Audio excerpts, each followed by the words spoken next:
Bueno, claramente el coronavirus implica un golpe muy fuerte para una economía argentina que ya venía complicada antes del coronavirus. Además hay que entender que a diferencia de otras economías, como Estados Unidos, por ejemplo, Argentina no tiene una moneda sana, tiene un grado de informalidad muy alto, no tiene un mercado de deuda para colocar,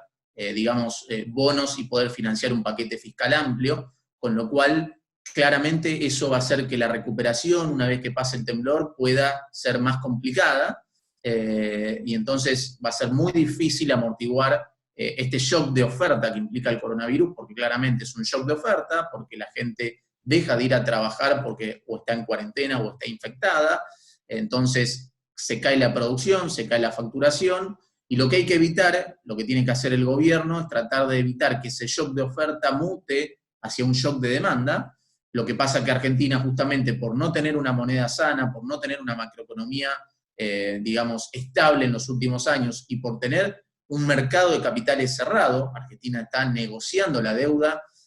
y está caminando por la cornisa en lo que tiene que ver con el default de la deuda, va a tener mucho menos munición para poder hacer un paquete fiscal y financiarlo con emisión monetaria. Si bien esa es la dirección correcta, lo que puede hacer Argentina en esos términos es mucho más limitado de lo que puede hacer, por ejemplo, Estados Unidos, que se puede endeudar a tasas muy bajas y que tiene, digamos, una moneda sana, con lo cual puede emitir mucho e inyectar liquidez en los mercados. Con lo cual te diría que, digamos, el impacto se va a sentir, va a ser muy fuerte, van a haber distintos sectores que se van a afectar de menor o de mayor magnitud, pero claramente es muy difícil pensar, además, en una recuperación en B corta, como hoy el mercado está pensando que podría suceder en Estados Unidos, por esto que comentaba, ¿no? Argentina está mucho más limitada en la munición que puede desplegar mientras perdure la cuarentena y mientras perdure este shock de oferta con caída en la producción que implica el coronavirus.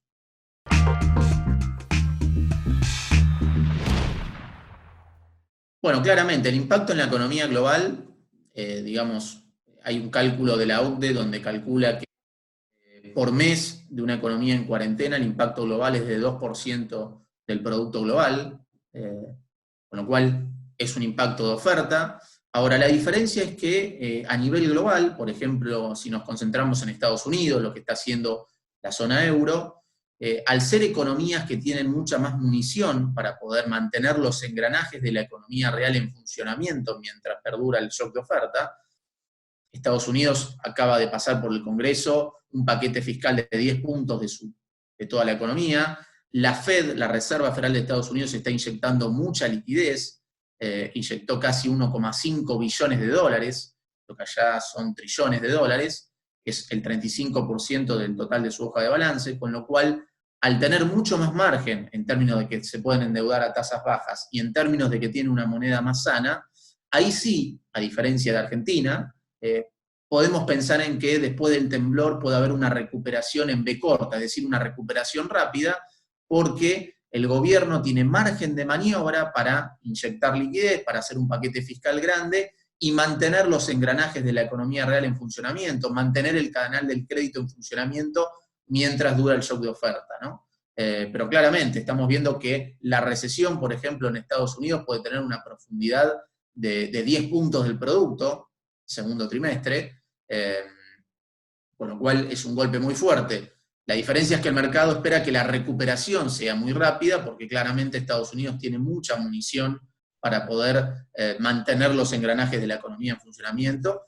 y esto es muy, muy importante recalcar de vuelta la diferencia con Argentina, ¿no? Argentina tiene una economía con informalidad, con un mercado de capitales más chico, no tiene la posibilidad de colocar deuda al mercado, no tiene moneda sana, y por eso es más difícil pensar en esta recuperación rápida que sí podemos observar que podría estar en países como Estados Unidos o la zona euro. Es muy importante lo que están haciendo esas economías, es que este shock de oferta que implica el coronavirus, la gente se enferma o está en cuarentena y entonces no va a trabajar, por eso se cae la producción, no mute a un shock de demanda.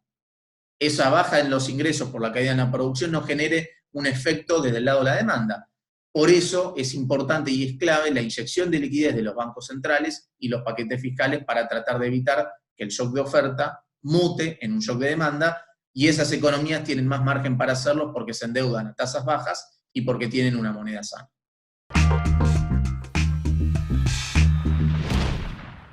En los cálculos que estamos haciendo desde EcoGo, el impacto de la cuarentena por día,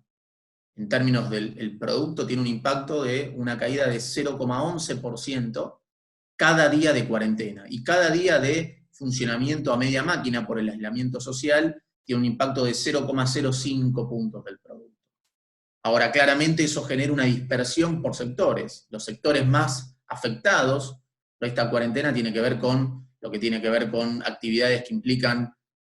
aglomeramiento de gente, lo que tiene que ver con restaurante, shopping, comercios, lo que tiene que ver con transporte, viajes, turismos, hoteles. Esos son los sectores más afectados. También lo que tiene que ver con construcción y actividad manufacturera. Los sectores que están más, de alguna manera, protegidos ante el shock de oferta que implica el coronavirus son alimentos, salud, ciertos servicios como puede ser agua, electricidad,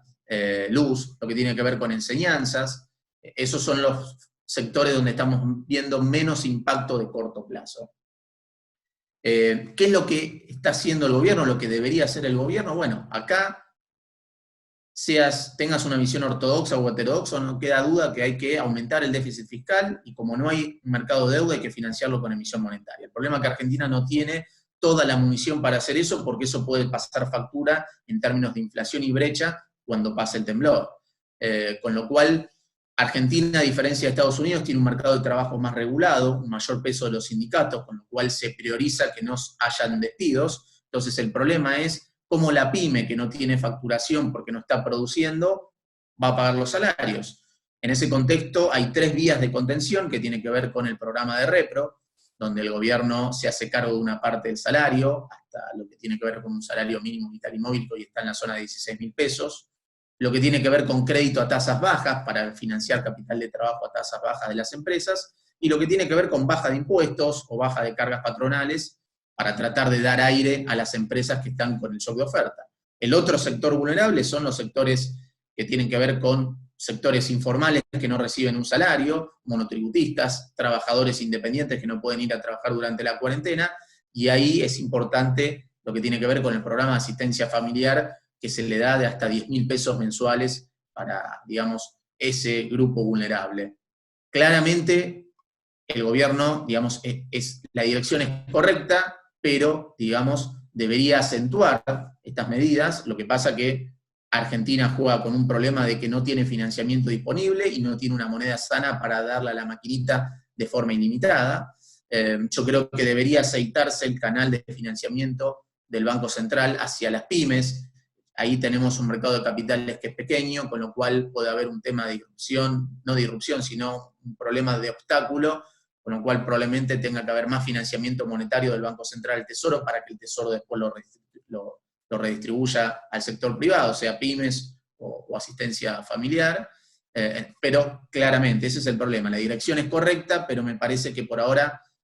nos vamos a quedar corto en la intensidad, y eso tiene que ver con los problemas que tiene la economía argentina en términos de informalidad, moneda que no es sana y que no tiene un mercado de crédito disponible porque Argentina está negociando la deuda. Por eso es importante, digamos, con esto cierro, que Argentina no vaya a un default de la deuda, que haya una negociación exitosa de la deuda, porque eso le permitiría mejorar los grados de libertad, mejorar la munición para afrontar el impacto del coronavirus y mantener preparada la economía para reactivar más rápido una vez que pase todo este efecto del coronavirus.